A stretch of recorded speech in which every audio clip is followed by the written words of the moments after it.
What's going on, guys? Welcome back to another video. In today's video, we're going to be doing a full price breakdown of my 2021 Jeep Wrangler two-door Rubicon in Sarge Green. If you're new to the channel, my name is Matt, and if you like this type of content, Jeeps, off-roading, installations, this is the channel for you. So make sure to hit that like and subscribe button. But without further ado, let's go ahead and start breaking down what I've done to my Jeep and, unfortunately, what it's cost me over the years. Starting off here at the very front, we are running on my Jeep a Gen Right stubby front bumper, powder coated in satin black with satin black D-rings, running a worn VR Evo 8,000 pound with synthetic line, winch, Baja Designs pod lights. These are I'm running as my fog lights, so they're hooked up to the interior switch. So when the fog lights come on, these are what I actually use since we removed them, with the Factor 55 heavy duty hitch. Each one of these, starting off with a winch, $1,200, bumper $950, powder coating cost me approximately about $200, the lights $250, Factor 55 about $100. Onto the side. Working our way over here to the very side, we got paint matched fenders. Originally this had black plastic fenders, so I went ahead and replaced it with some salvage fenders that came off a wrecked Jeep. Paint matched those. As well, running the TerraFlex stubby antenna mount, get rid of that stupid long antenna, Baja Designs XL Sport A-pillar kit. So fenders ran me about $1,200 between sourcing the fenders, getting them painted from a body shop, antenna $1,299, A-pillar lights $410, and that's going to be concluding the front and rear body section of the vehicle. Now we're going to have to go ahead and start hopping into the meat and bones, which is the suspension. Working our way over here to the side, we're going to get into the meat and potatoes of this vehicle. The first thing you notice is going to be the suspension. We got Rebel Recon coilover kit with 2-inch bump stops with TerraFlex extended bump stop pads, as well as the anti-rock off-road sway bar links. On here, we are running a BF Goodrich KM3 and a 39-inch tire. Not good for my fuel economy. With some Method NV105 wheels. Keep in mind with these prices, I bought these pre-COVID. Things have gone up quite a bit. I don't have receipts for that stuff, so I'm going off of today's pricing, so keep that in mind. Recon coilover kit, $5,700. Ooh. Wheels, $2,755 for 5 Method wheels. Tires, I'm running 4 BF Goodrich tires. Those are about $3,000.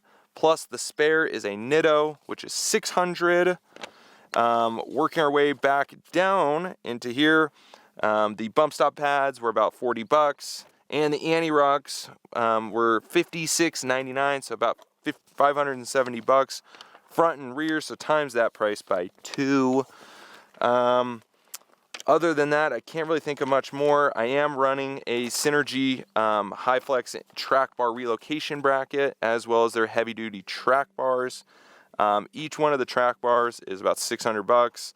The sector shaft brace that I'm getting ready to put on was $300, and then the rear relocation bracket was $250. For this, I did get this professionally installed at a shop. It does require quite a bit of cutting, drilling, and as well you need to be able to remove the axles all the way down. Labor was about $2,500. Miscellaneous parts probably about $500. Brake lines, things of that nature.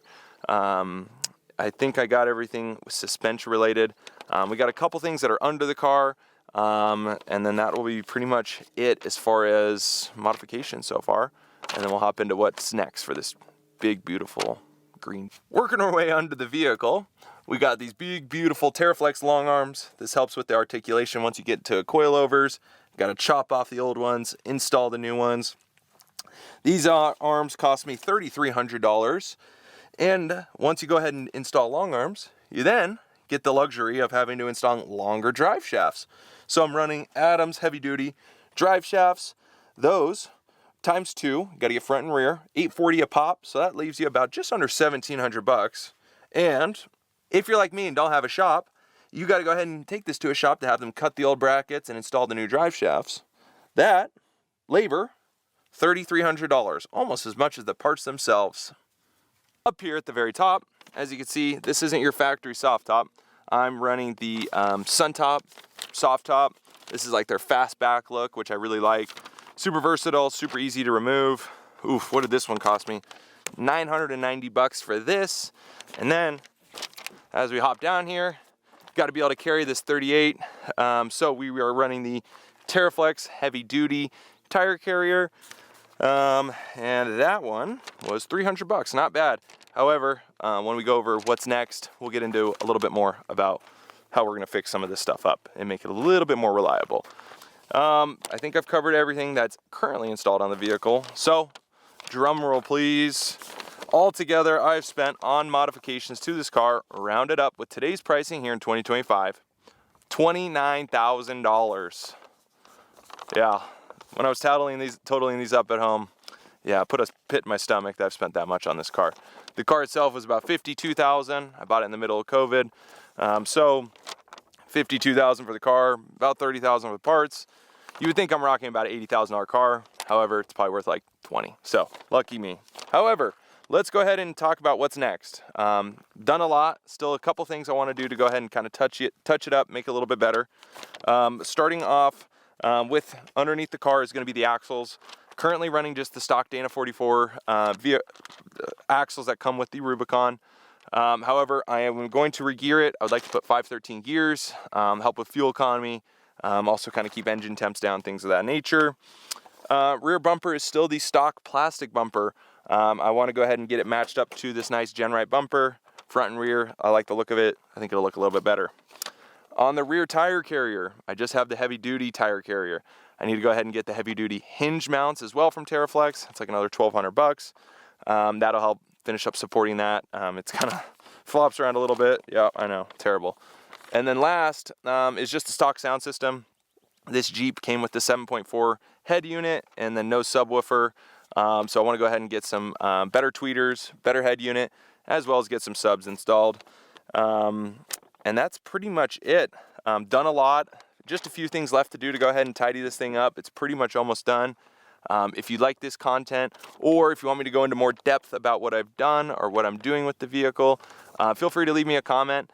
Make sure to like and subscribe if this is the type of stuff you like seeing. Plenty more on its way. But without further ado, I'm out.